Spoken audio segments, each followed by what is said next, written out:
Hi, everybody, and welcome back. I know I've been missing in action lately, and I'm sorry about that, but I really needed to figure some things out.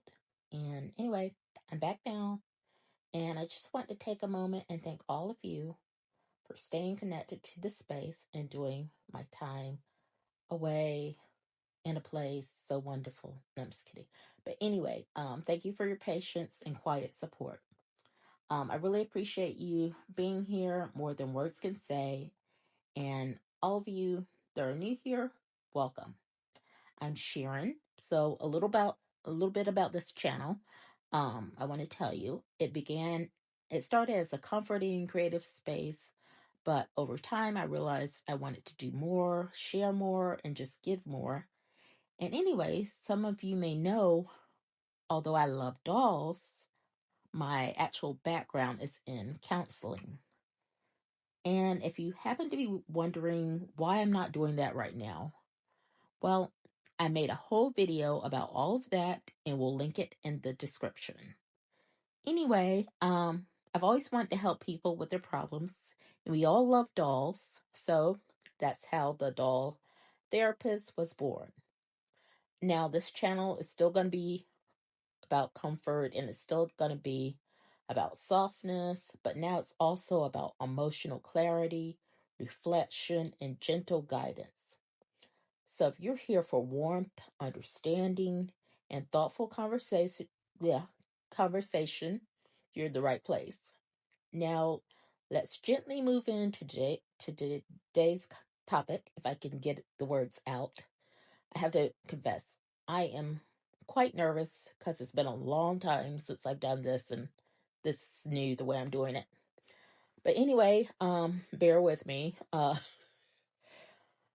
wanted to say that today's topic is actually inspired by one of the most searched emotional health questions on Google.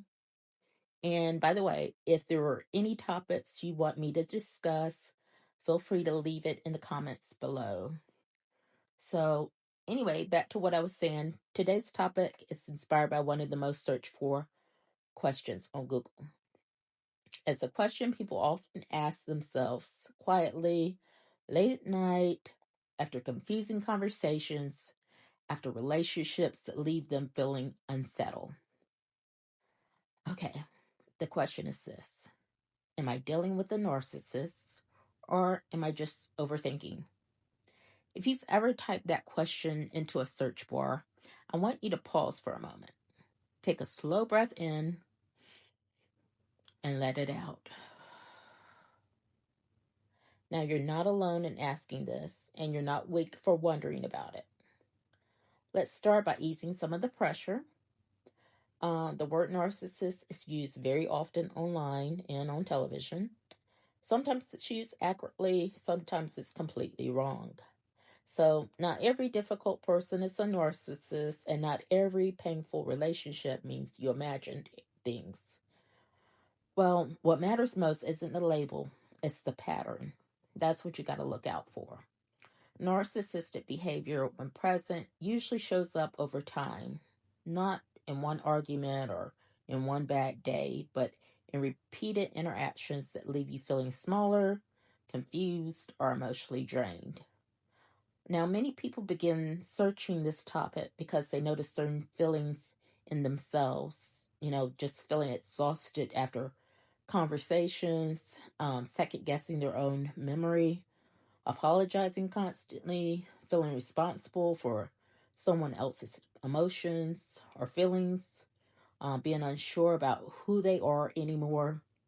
Now, if that resonates with you, your experience deserves care and attention, not dismissal.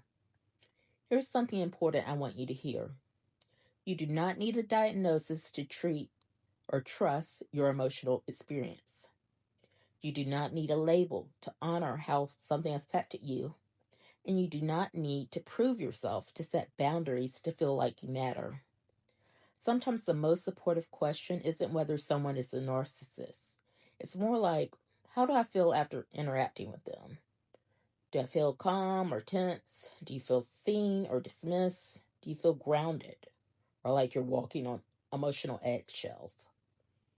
Your nervous system often speaks before your mind has words. So that doesn't mean you're overreacting. It just means that your body is trying to protect you. Now, another important reminder: people who grow up being told they are too sensitive often question themselves later in life.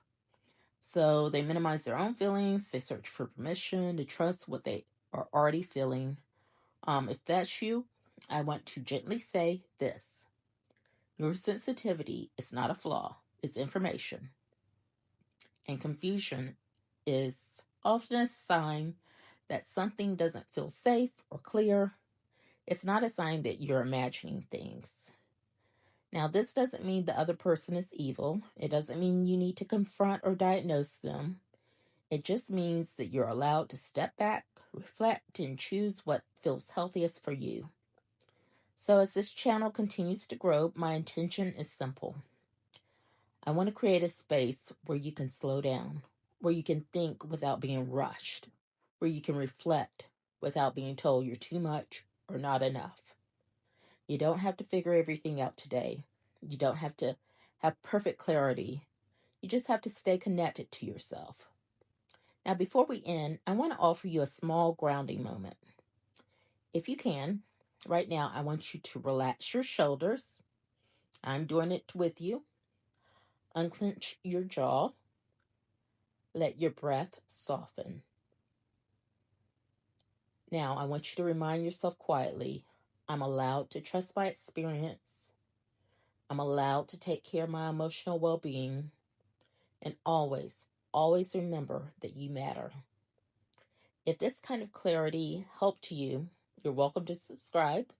And if you can, please like this video, like it, in order for this to reach other people and help more individuals. So thank you all so much for being here and allowing this space to develop. And I want you to feel proud of yourself for taking a moment to show up for yourself by listening today. And always remember that you matter. And I'll see you next time. Bye.